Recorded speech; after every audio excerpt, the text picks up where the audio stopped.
জাতীয় পার্টি নির্বাচনের আগে গণভোটের পক্ষে নয় বলে জানিয়েছেন দলটির মহাসচিব শামীম হায়দার পাটোয়ারি। তিনি বলেছেন, দেশে এই গণভোটের দাবি নজিরবিহীন, গণভোটের বিধান সংবিধানে নেই।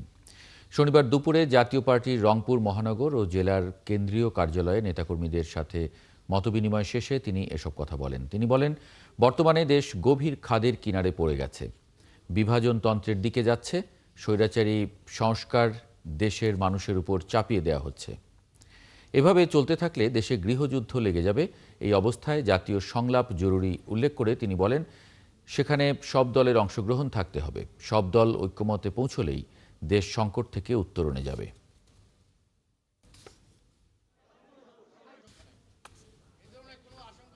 দেশের মধ্যে একটা স্পষ্ট বিভাজনতন্ত্র আমরা দেখতে পাচ্ছি।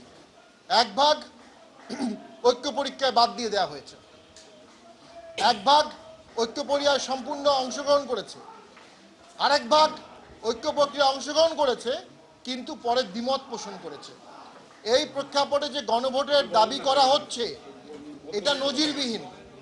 আমাদের দেশের সংবিধানে এই মুহূর্তে গণভোটের কোনো প্রভিশন নাই।